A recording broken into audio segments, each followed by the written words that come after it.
Alhamdulillahi Rabbil Alameen. As-salatu was-salamu ala nabiyyina Muhammad wa ala alihi wa ashabihi ajma'in. Amma ba'd. We continue reading what the author here mentioned, rahimahullah ta'ala, with regards to nawaqid al-wudu, the invalidators of al-wudu. He mentioned وَنَوَاقِضُهُ ثَمَانِيَةٌ, and that the nullifiers of the ablution, they are 8. And we have taken a number of them, and we have seen that some of them are considered and some of them are not considered, and Allah knows best. And Allah knows best. The first of them is that which comes from the two pathways, the pathways of urine and feces. We have seen that there's no doubt about these affairs here, that they would invalidate the wudu.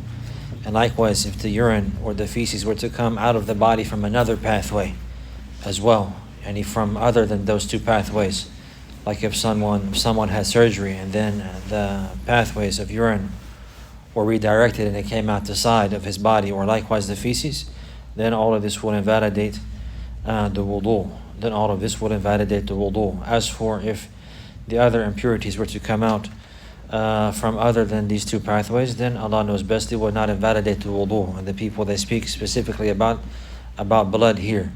And as we have seen, there's a difference of opinion with regards to that, and the majority of the scholars find that it will not invalidate the wudu, even if it's considered a lot, but it's preferred to go ahead and make wudu in this circumstance to avoid the difference of opinion. And because it has been narrated from a number of companions that if the blood was a lot, that they made wudu, like for example from the bleeding of the nose, so on and so forth. So this one is better in order to avoid the differences of opinions, and Allah knows best.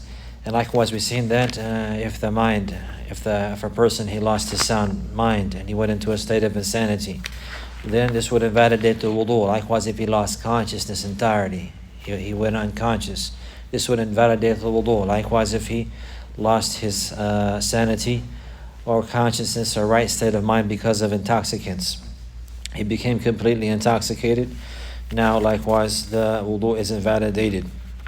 And along with this, we discussed the issue of sleeping, and we've seen that the type of sleep that would invalidate the wudu is the one that is deep sleep. As for if a person he's dozing off, if he's sleepy or he's tired and he's dozing off, but he still has his senses, and he has not fallen asleep entirely, then this does not break his wudu. Likewise, after this, the author, he mentioned touching a woman with intimacy or with sexual desires, that this will break the wudu. And this is the position of some of the people of knowledge. Others, they mention rather if he touched the woman absolutely, whether it is with desires or not, it would break the wudu. And others, they mention that touching the woman, a man touching the woman, it does not break the wudu regardless if he had desires in doing that or felt intimate in that touch or not. And this is in the cases so long as he did not release anything, like the medhi, for example. Then if that were the case, then indeed the wudu would be broken, but not from touching the woman, but rather because of the release of the medhi, because of the release of the medhi. And Allah knows best, this is the best opinion, and this is the best position, that touching the woman, and what was intended likewise is touching any skin to skin, that a man would touch the woman's skin in this manner, that it would invalidate the wudu, according to what the author is mentioning here, rahimahullah, if he did that with desires. But again, Allah knows best, this is not the case, and it will not invalidate the wudu unless the medhi came out, or unless the medhi came out. And we have seen the evidences for this that are very clear, that the Prophet ﷺ, he would kiss one of his wives. ﷺ, and he would leave out to pray. He would leave out to establish their prayer, and he would not make wudu. And likewise, he would touch his wife's yani, and the likes like this has been established in different narrations and different situations. And the Prophet ﷺ, he never ordered to make wudu. Sallallahu alayhi wasallam. After this, the author, he says, وَمَسُّ الْفَرْجِ بِالْيَدِ قُبُلًا كَانَ أَوْ دُبُرًا. مَسُّ الْفَرْجِ بِالْيَدِ قُبُلًا كَانَ أو دبرا, to touch the farj. The farj is the private area. But in order to understand what is intended, yani so that the ruling is clear, what is intended here is the dhakr of the rajul. مس الرجل ذكره ومس المرأة قبلها, يعني قبلها. Yani the man, he would touch his penis, or the woman, she would touch her vagina. This is in there from qubula kana. So qubula, this is what is intended here. And what is intended here again is with the bare hand. Touching, he says, bilyad. Yani al-kaf. With the palm, with his hand. With his hand. So to touch the man, to touch the penis directly without any glove on or without any garment between the two parts, then this will break the wudu. This is what the author is mentioning. And likewise the woman, touching the farj of the woman, which is the vagina, not around the area, not the simple awra, but rather the private part itself. And likewise he says, qubulan kana aw dubura. Qubulan kana aw dubura. Qubul yani is the private part from the front, and the dubur is the private part from the back. But what is intended from the private part from the back? Halaqat al-dubur. Yani the actual place of the anus where the feces leaves. This is what is intended here. If a person were to touch that, then this is what is mentioned here that will break the wudu. As if he touched the side of his bottom, for example, or his waist or his hip. This is not what is intended here. The actual place of where the najasa comes from and where it's released from. This is what is intended. So masul farji bil yad, qubulan kana aw dubara. This is what the author he's referring to here.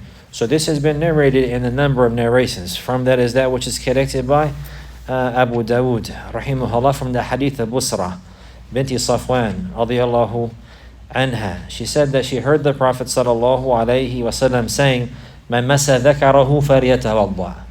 Man massa dhakarahu falyatawadda. Whoever touched his dhakar. Dhakar again is the penis. Whoever touched his penis, then he must make wudu. falyatawadda. Again, what is intended? Biduni ha'il. And he'll touch his hand. Not his elbow or any other part. What is intended here is the hand. And in general, whenever the hand is mentioned like this, al-yad, what is intended is the kaf, unless there's further clarification. And Allah knows best. So the kaf is the palm, the hand, the person's hand, yani from his fingers to his wrist and his palm. So man massa dhakarahu falyatawadda. This is very clear in this narration.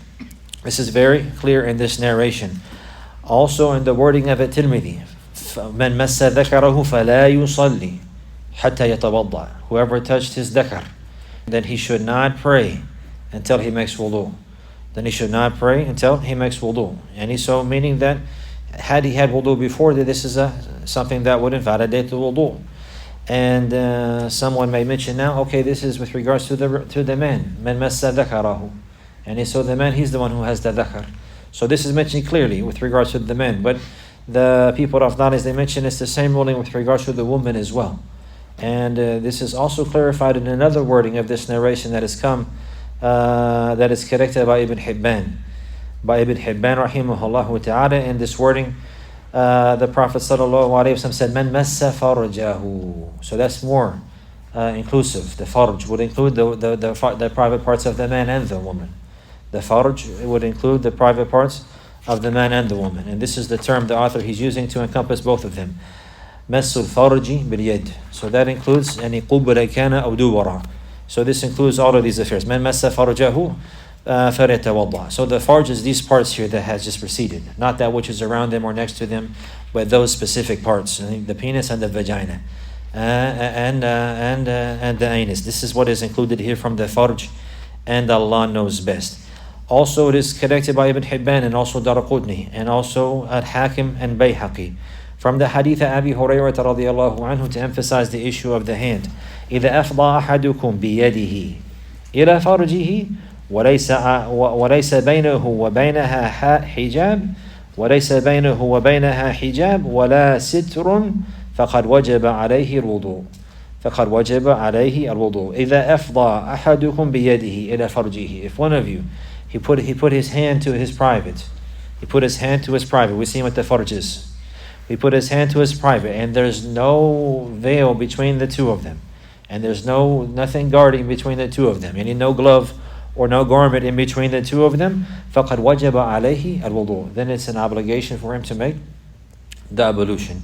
Then it's an obligation for him to make the ablution. Also, it has been connected by Imam Ahmed rahimahullah ta'ala that from the hadith of Abdullah ibn Amr radiyallahu anhuma, that the Prophet sallallahu alayhi wasallam, he said, من مس ذكره فليتوضأ وأيما امرأة مست فرجها فلتتوضأ. So this one likewise is to emphasize even more so the female is included as well. The female is included as well. من مس ذكره فليتوضأ. Whoever touched his penis, then let him make wudu.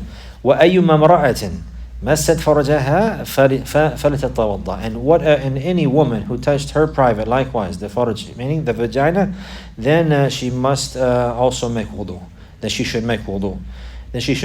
So this is the case here. What the author is mentioning, يعني مس اليد مس الفرج باليد كبرا كان أو دوبرا، يعني من الذكر أو الأنثى, from the male or the female. So the farj is including all of these parts, and this is included the male and the female, and what is intended is touching with the hand without any barrier between the hand and the body part. Without any barrier between the hand and the body part, between any hand and the body part. As for with regards to the testicles, if a man were to touch the testicles without touching the penis, and he were to touch only the testicles without touching the penis, then this is not considered the dhakar, and this is not considered the farj, yani in the Arabic language, and Allah knows best. And this is why the madhahib al-arba'a, all four of the madhahib that are well known, they are of the position that this does not invalidate the wudu. The wudu. Because this here, yani al-unthayan, it's not called the farj in the Arabic language. And the origin is, the people of knowledge, they mentioned al-bara'atu al-asliyah. The origin is that nothing is going to break the wudu, except for that which is clarified. So to touch something and claim that touching that thing directly breaks the wudu requires a clear evidence. So what is mentioned here is the dhakar and the farj. So from here, this is what is intended. And Allah knows best. And the people of knowledge have included along with that the dubur, yani the anus. Some of the people of knowledge mentioned that's not included. Rather, it's only the front. But what the author is mentioning here is both the front and the back. So therefore, the front is clear. The back could be included. If a person here were to touch that, Allah knows best, he should make wudu in order to avoid the difference of opinion. So this is what is best. And these narrations, they are clear with regards to this. And also there's another narration, maybe some of us are aware of Talq ibn Ali radiyallahu anhu, and it's connected by the Sunan al-Arba'a, and also Imam Ahmed and other than them. And the people of knowledge, they differed about this narration, whether it's authentic or not. And Allah knows best. Some of the people now, like Shaykh al-Albani, they have authenticated it. And he mentioned that a man, he came to the Prophet sallallahu alaihi wasallam, and he asked a question about a person. ما ترى في مس الرجل ذكره بعد ما يتوضأ. And in one word, ما ترى في مس الرجل ذكره وهو في الصلاة. What do you say about a man who touched his penis after he made wudu, or while he's in salah, in some wordings? So in this particular hadith, the Prophet sallallahu alaihi wasallam, he said, هل هي إلا بضعة أو بضعة منه? Is it anything except for another part of his body? And indicating here that he doesn't have to make wudu. So here this narration indicates that it doesn't break the wudu. But a number of the people of knowledge mentioned that the narration is not authentic. Others, they mentioned that it is authentic, but this is actually abrogated. And this narration is mentioned in Sunan al-Nasa'i that Talq ibn Ali radiallahu anhu, he came with his people to Al-Madinah, and whenever the Prophet sallallahu alaihi wasallam first came to Al-Madinah, and he helped him build the masjid. So this is at the very beginning of the coming of the Prophet sallallahu alaihi wasallam to Medina, when this narration was narrated, and the narration of Busra was later. This is what some of the people of knowledge they mention, and that is, I need to clarify that that ruling had been abrogated. And others, they mention the narration is not authentic in the first place, so therefore it's not accepted. Others, they mention rather, if we compare these two narrations, because apparently they seem to contradict each other, the ruling is not in harmony. This understanding is what is apparent is they contradict each other. That we show preference to the hadith of Busra, and this is the methodology of a number of the people of hadith, because the hadith is more strong, the isnad is stronger. So therefore they make the tarjih, and they show preference to that narration over this narration, because this narration is much stronger than the narration of Talq, and Allah knows best. Others, they had made a jama between the two, saying if he touched it with desires, it will break the wudu, and if not, it will not break the wudu. Allah knows best. What is mentioned here is very directly, man massa dhakarahu. There's no restriction, there's no mention of if this or in that state or in this condition, فَلْيَتَوَضَّعْ. So this is what is closest, and this is what is best. Others, they mention with regards to the hadith of Talq ibn Ali radiallahu anhu, even if it was authentic, they say that what is apparent here is that what is understood is he touched it with a ha'il, because he's in the prayer. So normally in the prayer, a person is not going to stick his hands inside of his, that he's the man who touched his private in the prayer, meaning on top of his clothes, on top of his clothing. So some of them people, they gather between these narrations like this. So therefore, again, touching the privates from behind the garment and the likes will not break the wudu, and they mentioned the narration like this. In any case, Allah knows best. It's best if a person, he were to touch the privates like this, then he should make wudu, and he should make wudu. And this is whenever the case may be, whether he's making ghusl or whether he's not making ghusl. Any time that he happened to do this without any barrier between his hand and between his private, then he should renew the wudu if he's going to pray. فلا يصلي حتى يتوضأ. لمس ذكره فلا يصلي حتى يتوضأ. That's from the hadith of Busra radiallahu anha. And many of the scholars of the hadith, they mention this one is much stronger. With regards to this, Shaykhuna Shaykh Abdul Muhsin, he has some commentary. Read it. حفظه الله تعالى. He says, هذا الذي اختاره الشيخ, and he referring to Shaykh Muhammad ibn Abdul Wahhab. That which the Shaykh he has chosen, هو قول جمهور العلماء. And if this position here that touching the privates will break the wudu, touching the private with the hand, without a barrier, will break the wudu. Shaykh Abdul Muhsin, he says, Hafidhahullah ta'ala, that this, what the Shaykh has chosen here, is the position of the majority of the scholars. وَهُوَ الصَّحِيح. And this is what is correct. إِذَا كَانَ الْمَسْحُ بِدُونِ حَائِلٍ. If one touched the private without any barrier between his hand and between his private, any bare skin and bare private. He says, سواء كان مس فرجه أو فرج غيره. Regardless of whether he touched his own private or he touched the private of somebody else. Regardless of a person, he touched his own privates, this breaks the wudu. Or if he touched the privates of somebody else, the same privates that we're talking about, or he touched the ones of somebody else, it will break the wudu. He says, وسواء كان الملموس صغيرا أو كبيرا من الأحياء أو الأموات. Regardless of whether the one that's being touched is young or old, or dead or alive, or from those who are alive or those who are dead. And regardless of the situation, somebody touched this private here with his hand without any barrier, whether it's his or whether it's somebody else, whether they're an adult or whether they're a child or a baby, this invalidates the wudu, whether they're dead or whether they're alive. And maybe he's washing somebody, for example, and the deceased, and then his hand touched the privates in this manner like this without any barrier, then it would invalidate the wudu. He said this is the best opinion. لحديث بصرى بنت صفوان رضي الله عنها أن النبي صلى الله عليه وسلم قال, and this is based upon the hadith of Busra بنت صفوان رضي الله عنها, that the Prophet صلى الله عليه وسلم, he said, من مس ذكره فليتوضأ. And whoever touched his penis, then let him make wudu. So again, this is the best position, and Allah knows best. And again, this would be from those affairs. And as he's mentioning here, this is the majority of the people of knowledge. They have this position.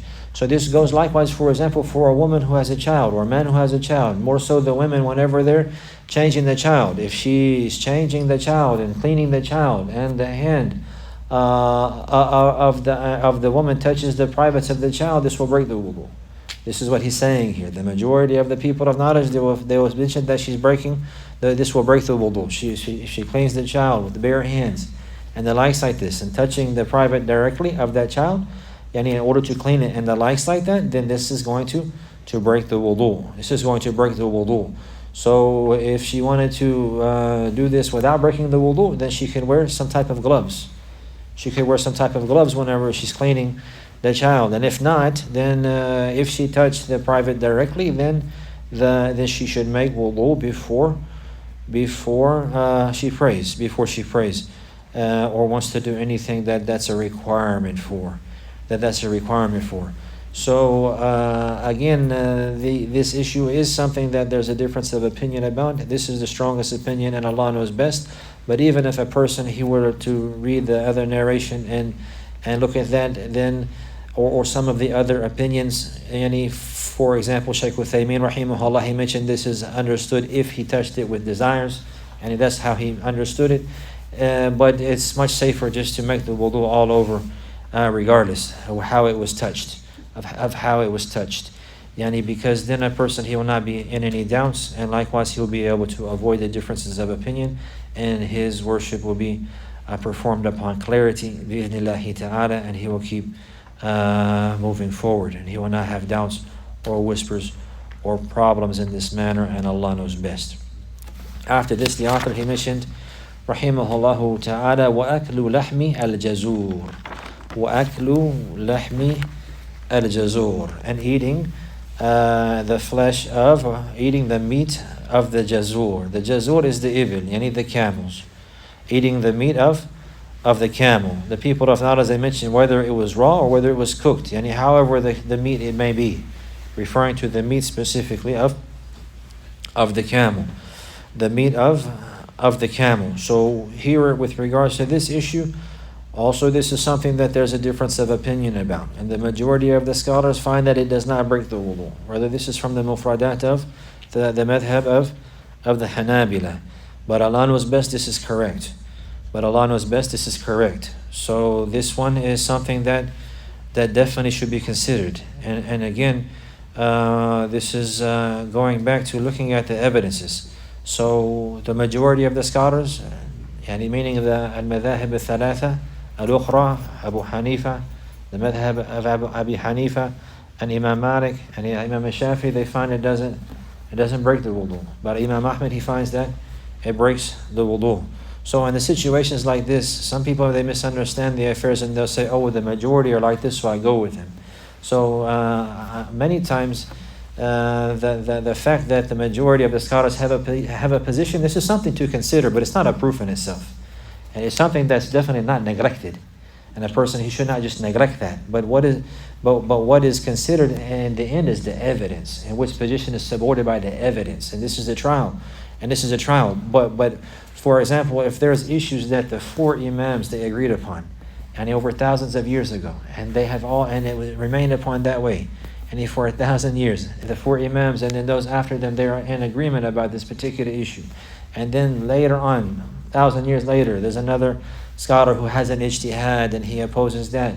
And here, this is something to think about, and something to consider, and to not hasten and leave off what the four madhahib have agreed upon for literally generations, and then follow the ijtihad of some of the ulama. And again, we respect and we honor the ijtihad, or the opinions of all of the scholars of the sunnah, and their positions, and we honor that. But there's a difference between that which is agreed upon and that which is considered the ijtihad of a particular scholar. So in the likes of these situations, even Shaykh Uthaymeen rahimahullah, he mentioned this in the very beginning of his book, Kitab al-Ilm. If you open Kitab al-Ilm by Shaykh Uthaymeen, the book of knowledge, it's on maybe the 3rd or 4th page. Before you get to the 5th page possibly, you will find that he's mentioning this point here. If the four imams have agreed upon something, and it is not saying that that's a proof in itself. That's not a proof in itself. The truth is not known by the number of the people who say it, but it's rather the truth is known by the evidence. By the evidence, where it's not known by the status of the person who says it, it's known by the evidence. But in situations like this, whenever the four imams, and we know who they are, they all agreed on a particular issue. And then for many generations, likewise after them, this is something to consider, not to just neglect. Not to just neglect. And many times people, they'll neglect that, not because they want to follow the truth, but because they want to follow their desires. So they'll look for some scholar who has a fatwa that's according to what they want to do. And this is a problem. This is a problem. We have to remember this is deen. This is deen. So if a person is going to follow, this is deen, meaning you're going to be resurrected. This is your deen, you're going to be resurrected. Your actions, you're going to be held accountable for. If they're good and accepted, your scales are heavy and your Lord is pleased. And if they're not good and accepted, then your scales are light and your Lord is angry. Subhanahu wa ta'ala, so it's very serious. So we wouldn't want to follow our desires. So some person could possibly be on the truth. He could be upon the haqq, but he's following his desires. Waliyadhu billah. Waliyadhu billah, because he's not looking for the truth, he's looking to follow his desires. So whether he follows the truth or not, he's really following his desires. And he picks and chooses and follows what he wants. So even whenever he's following the truth, in reality, he's only following his desires. So this is something that's very it's very dangerous. So again, the point is al-haq la yu'rafu bil-rijal. Innama yu'rafu al-rijalu bil-haq. The truth is not known by the people. وَلَا يُعْرَفُ الْحَقُّ بِكَثْرَةِ قَائِلِهِ. That's also not known by the number of the people and the likes like this. So again, even if the four imams, they agreed on a particular ruling for a particular issue, that's not a proof in itself. That's not a proof in itself, but it's something to consider. It's something to consider and to not be negligent with regards to, or hasty with regards to likewise. Or hasty with regards to likewise. But if a person, he were to analyze and to look into the evidences of this affair and see that the evidence or the other opinion or other position is heavy in the scale, then he will follow that and worship Allah with that. But he will not follow his desires with that though. He will not follow his desires with that though. So this is one of those issues that we see that the three imams, they differed with Imam Ahmad, rahimahullah ta'ala, and some other from the scholars. But we're talking about now generally the four imams. But there are many benefits with regards to this. And we ask Allah to help us to benefit. So with regards to the issue, does eating the meat of the camel break the wudu or not? The three imams, Abu Hanifa, Malik, Shafi, they say no. Imam Ahmad, he says, it does. He says it does. Rahimahumullahu jamiyan. So we have a hadith that's collected by Imam Muslim from the hadith of Jabir ibn Samurah radiyallahu anhu, that he says, Inna rajulan sa'ala أتوضأ من لحوم الغنم قال إن شئت فتوضأ وإن شئت فلا تتوضأ. Jabir ibn Samurah radiyallahu anhu, he says that a man came and he asked the Prophet sallallahu alaihi wasallam, should I make wudu from eating the meat of the ghanam, of the goat or the sheep? And the Prophet sallallahu alaihi wasallam, he says, if you want to make wudu, and if you don't want to, you don't have to make wudu. If you want to make wudu, and after eating the meat of the goat or the sheep or the lamb, he's asking, should I make wudu after I eat this meat here? The Prophet ﷺ said, if you want to make wudu from that, you can. If you don't want to, you don't have to. If you don't want to, then don't make wudu. So then he says, قَالَ أَتَوَضَّأُ مِنْ لُحُومِ الْإِبِلِ. He says, should I make wudu from eating the meat of the camels? قَالَ صَلَى اللَّهُ عَلَيْهِ وَسَلَّمْ نَعَمْ تَوَضَّأ مِنْ لُحُومِ الْإِبِلِ. He said, yes, make wudu from the meat of the camels. Make wudu from the meat of the camels to the end of the hadith. Likewise, it's been collected by Abu Dawood and At-Tirmidhi and Ibn Majah, and also Imam Ahmad from the hadith of Al-Bara ibn Azib radiyallahu anhu. He mentions a similar story. He says, سُئِلَ رسول الله صلى الله عليه وسلم عن الوضوء من لحوم الإبل فقال توضأوا منها وسئل عن لحوم الغنم فقال لا توضأوا منها. So here Al-Bara ibn Azib radiyallahu anhuma, he says that the Messenger of Allah sallallahu alayhi wasallam, he was asked about making wudu because of eating the meat of the camels. So the Prophet sallallahu alayhi wasallam ordered him, he said, tawadda'u minha. You must make wudu from that. You must make wudu from that. And he from the meat of the camel. And then he was asked about the meat of the ghanam, which is the sheep and the goat and the lamb. And he said, sallallahu alayhi wasallam, do not make wudu from that. La tawadda'u minha. La tawadda'u minha. Do not make wudu from that. So this here is the evidence of Imam Ahmed, rahimahullah ta'ala, and those earlier scholars who were of his opinion and of his position. The majority of the scholars, they answered these particular narrations here with another narration from Jabir radiyallahu anhu, that he said, آخر أمرين من النبي صلى الله عليه وسلم كان ترك الوضوء مما مسته النار. That the last of the two affairs of the Prophet sallallahu alaihi wasallam is that he left off making wudu from the food that was touched by the fire, and from the meat that was touched by the fire, So meaning previously, earlier on in the life of the Prophet sallallahu alaihi wasallam, the food that was cooked on the fire, any of the grilled food and the likes like this meat, he would make wudu from that. And then in the end of his life, sallallahu alaihi wasallam, the last of these two affairs is that he stopped making wudu from that. So therefore, the Jumhur, they understood this right here. They included the camel meat from that. But Allah knows best. The camel meat here is mentioned specifically. That's a general ruling.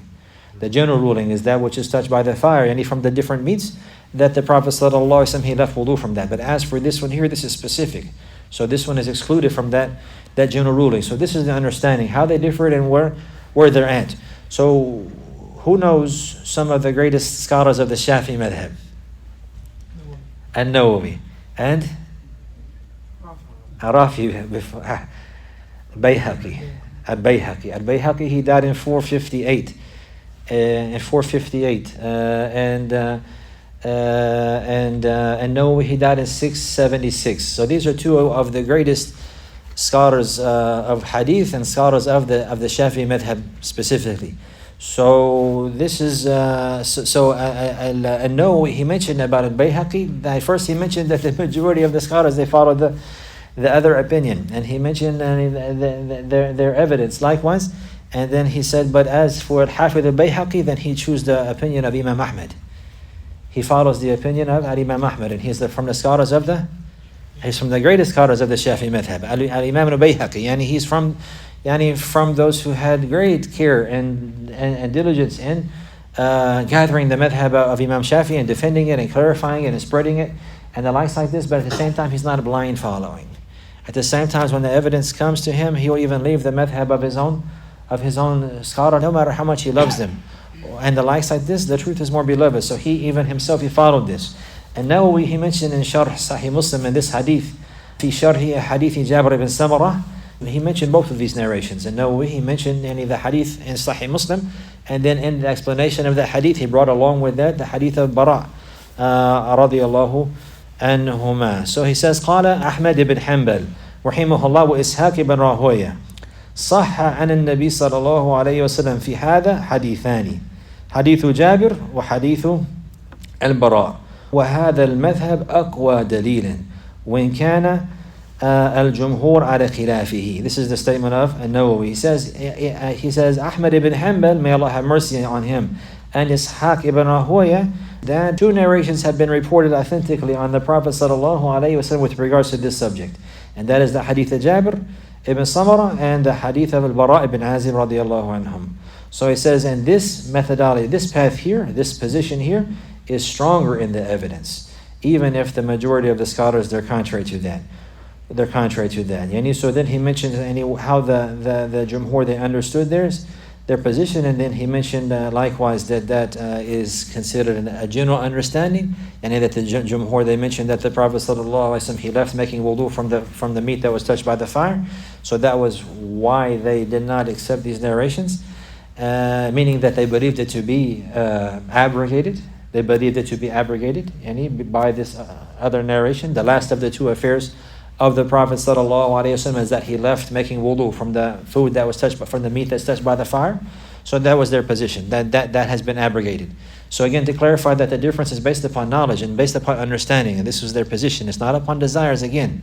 But then, and Nawawi himself, he says, but that narration is general, and this narration is specific, and the specific narrations takes precedence over the general narration. So we understand the general narration in the light of the general narration, but this specific narration is excluded from that and has its own ruling. So he mentioned this, and he basically clarified that this is the position that he chose. And likewise the position that Al-Hafidh Abu Bakr al-Bayhaqi rahimahumullah ta'ala also chose.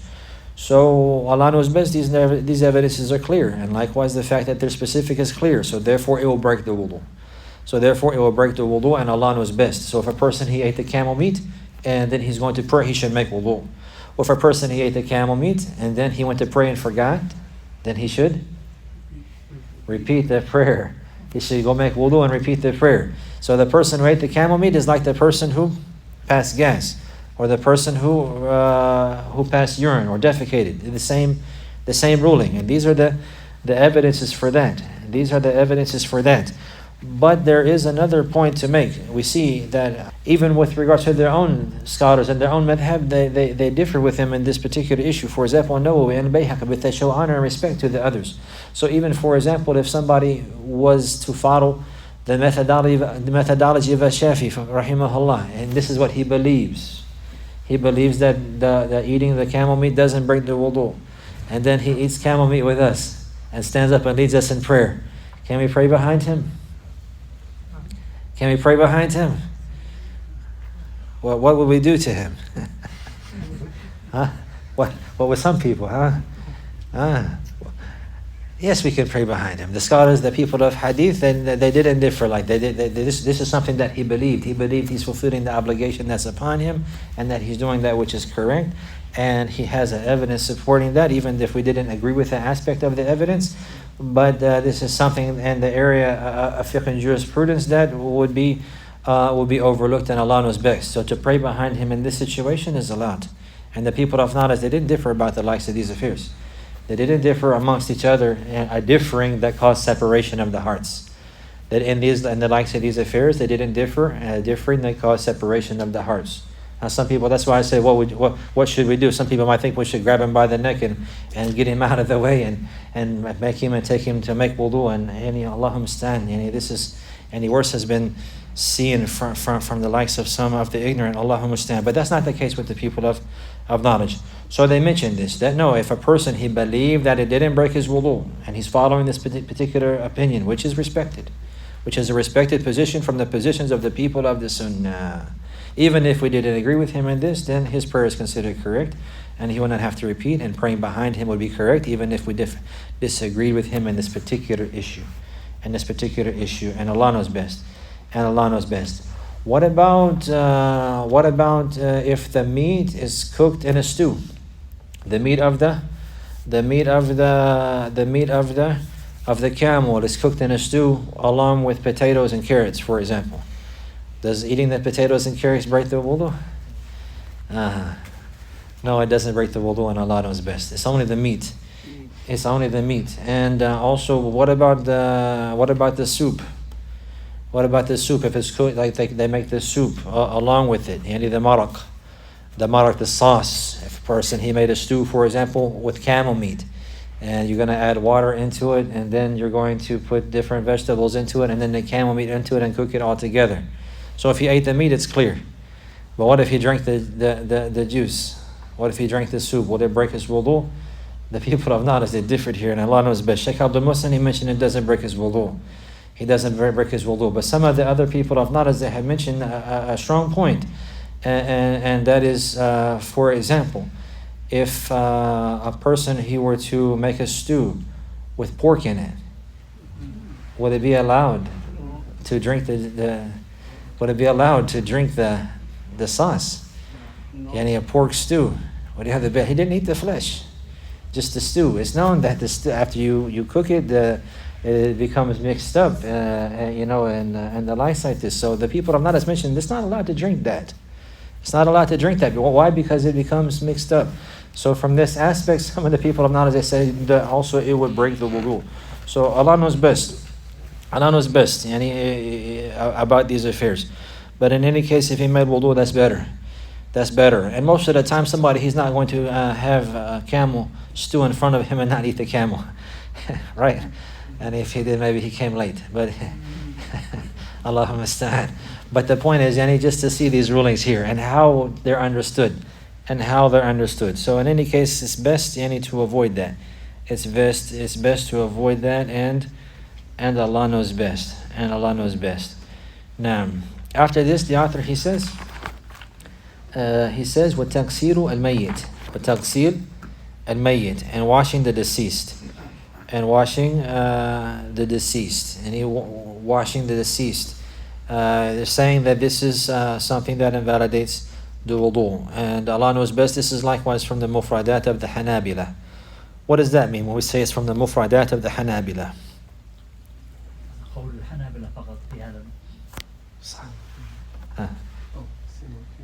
The singled out opinion of the Hanabila. Meaning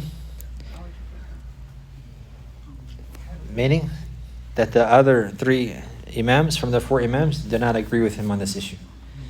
Yeah, there's four Imams. Who are the four Imams? Abu Hanifa. What's his name? Nu'man ibn Thabit. When did he die? 150. And then the other after that, Al-Imam Malik ibn Anas. Malik ibn Anas al-Asbahi, Imam Dar al-Hijra, Abu Abdullah. When did he die? 179. 179, Ahsanta. And then after him, Al-Imam Shafi. What's his name? Muhammad ibn Idris. Muhammad ibn Idris al-Shafi, rahimahullah. He died. He died in 204, but he was born in the same year. 179. In the same year, Abu Hanifa died. So we can put those together. We get extra benefit. Easy one. He was born whenever Abu Hanifa died, but he died in 204. Rahimahullah ta'ala, Abu Abdullah Muhammad ibn Idris al-Shafi, rahimahullah. And then after him, Al-Imam Ahmad ibn Hanbal. Ahmad ibn Muhammad ibn Hanbal, Nam al-Shaybani, rahimahullah, Abu Abdullah. He died in the year 241. In the year 241. He began seeking knowledge. The first time he traveled out to seek knowledge. And in the same year, Imam Malik died. In the same year, Imam Malik died. That's whenever also Hamad ibn Zayd died. So he missed Hamad ibn Zayd. And whenever he left out. Rahimahullah. These are the four Imams. So if they say Mufradat al-Hanabila, meaning that the other Imams, they have a position in this issue, and Imam Ahmad, he has his own position. And he different from theirs. He didn't agree with them.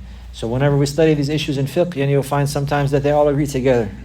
Or sometimes the two of them will agree and two others will agree. Another time two from those two will agree and two, or three of them will agree like this. Very rarely will they always agree on everything and these issues. And they all have evidences and proofs and understandings and why they differ. So that's why it's so important to learn those differences of opinions. This grants you, by the permission of Allah, great understanding and likewise the ability to weigh up the evidence and see. So this is what we're required to do, is to follow the evidence, follow the proof. And the statements of the scholars, they help us to do that. So this is from the mufradat of the Hanabila. Taqsir al-mayyit. And if a person, he washed the dead body, he washed the deceased, preparing it for burial, preparing it for salah and burial, then this will break the wudu. This will break the wudu. No doubt if he were to touch the private while doing that without any barrier, that would break his wudu. That would break his wudu, that from that which has preceded. But Allah knows best. This is the position here that the author is mentioning, but this is not the strongest position, and it doesn't break the wudu. Rather, it's recommended. If a person, he washed the deceased, that he can make wudu. There are some narrations that have come with regards to this from that is that which is in Sunan Abi Dawud, from the hadith of Abi Hurairah radiyallahu anhu. Man ghassala al-mayyita falyaghtasil wa man hamalahu falyatawadda. The Prophet sallallahu alaihi wasallam, he mentioned that whoever washed the deceased, then he should make a ghusl, and whoever carried the deceased, then he should make wudu. So this narration has been authenticated. Man ghassala al-mayyita فَلْيَغْتَسِلْ وَمَنْ حَمَلَهُ فَلْيَتَوَضَّأْ. Whoever washed the deceased, then he should make ghusl. And whoever, and he take the entire legislative bath, and whoever carried the deceased, then he should make wudu. He should make wudu. Shaykh Al-Albani rahimahullah ta'ala, he mentioned that هَذَا مَحْمُولٌ عَلَى الْإِسْتِحْبَابِ. This narration here is understood that it's something that's recommended and Allah knows best. And this is what a number of the people of knowledge, they have mentioned, that rather this is something that is recommended. So it has been collected by Daraqutni from the hadith of Ibn Umar radiyallahu anhuma. He says, كُنَّا نَغْسِلُ الْمَيِّتِ فَمِنَّا مَنْ يَغْتَسِلُ وَمِنَّا مَنْ لَا يَغْتَسِلُ. Yani Ibn Umar, he mentions, and this is going to clarify the proper understanding of this affair. Ibn Umar, he says, radiallahu anhuma, that we used to wash the deceased. And he used to wash the deceased. Well, Allah, in the time of the Prophet, sallallahu alayhi wa sallam, مِنَّا مَنْ يَغْتَسِلُ وَمِنَّا مَنْ لَا يَغْتَسِلُ. There will be from us those who make iktisal, those who bathe, and then there will be from us those who do not bathe. Those who do not bathe. And likewise, it has been collected also by Al-Hakim.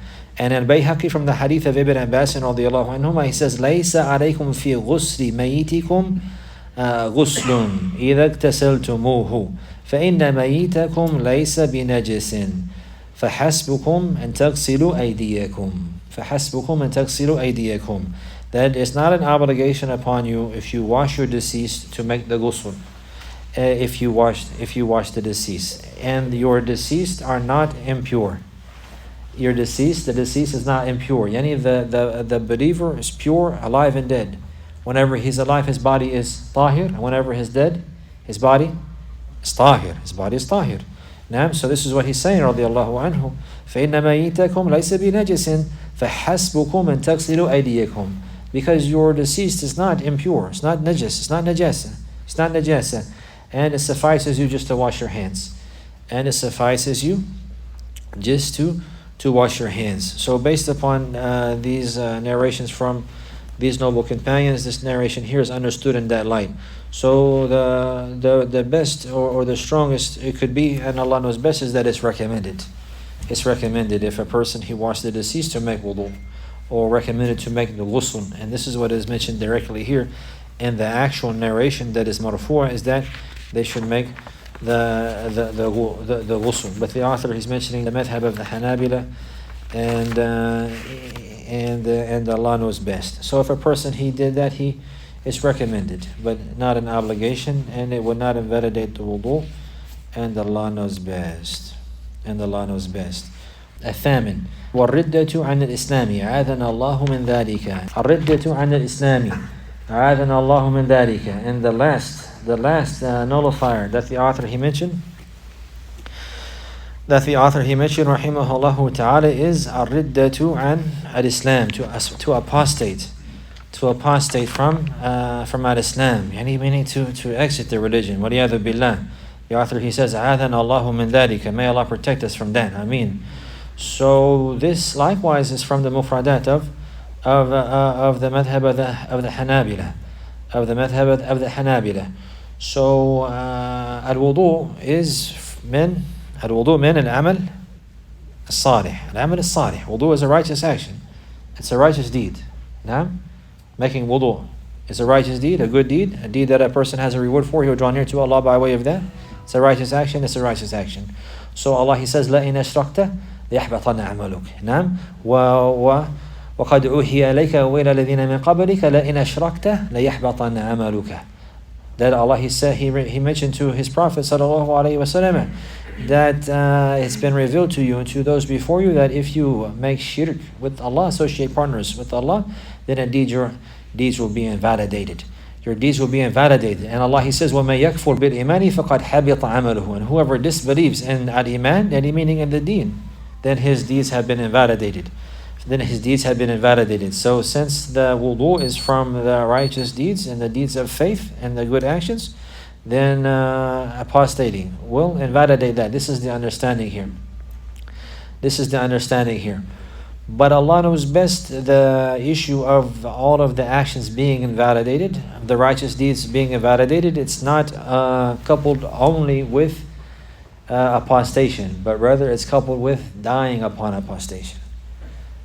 The fact that the righteous deeds will be invalidated and wiped out entirely is not related only to the issue of apostating, but rather it's related to the issue of apostating and dying in that manner. Meaning that if a person were to apostate and then accept Islam again, then all of his righteous deeds before, they'll come back to him. For example, if a person he made the hajj that's obligatory upon him, and then he apostated, وَلِيَذُ بِاللَّهِ, and then after that he repented and entered back into Islam. He repented from that apostation and his repentance is good. Then he would not be required to make Hajj again, Hajjat al-Islam, because he returned back to Islam before he died. So therefore his actions are coupled with death. If he died in that manner, then they will be invalidated. That which supports the fact that the actions being invalidated are coupled with dying upon apostation, not just simple apostation, is the statement of Allah Azza wa Jal, وَمَن يَرْتَدِدْ مِنْكُمْ عَنْ دِينِهِ فَيَمُوتْ وَهُوَ كَافِرٌ فَأُولَئِكَ حَبِطَتْ أَعْمَالُهُم فَأُولَئِكَ حَبِطَتْ أَعْمَالُهُم.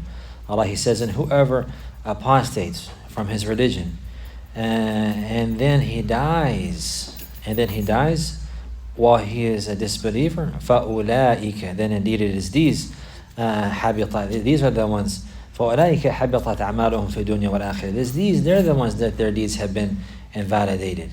It is these, they're the ones who have been, their deeds have been invalidated. So therefore it's mentioned clearly, فَيَمُوتْ وَمَن يَرْتَدِدْ مِنْكُمْ عَنْ دِينِهِ فَيَمُوتْ. Whoever apostated from his religion and then he died, وَهُوَ كَافِرٌ, while he's a disbeliever, فَأُولَئِكَ حَبِطَتْ أَعْمَالُهُم. It is these, they're the ones who their deeds will be invalidated. So the fact, يعني حبوط العمل, the fact that the deeds will be invalidated and of no benefit whatsoever, is coupled with not to only apostate, but rather to die after that in a state of apostation, in a state of disbelief. وَلِيَعْذُ بِاللَّهِ وَلِيَعْذُ بِاللَّهِ. So from here we see the strongest position is that if a person, he were to apostate, وَلِيَعْذُ بِاللَّهِ, and then accept Islam again, then the deeds that he had performed before apostation, they're still with him. They're still with him. The example of the people of Nard, as I mentioned, the person who performed an obligatory Hajj. He performed the Hajj of Islam. The Hajj of Islam. And then after that, he apostated. وَلِيَعْذُ بِاللَّهِ.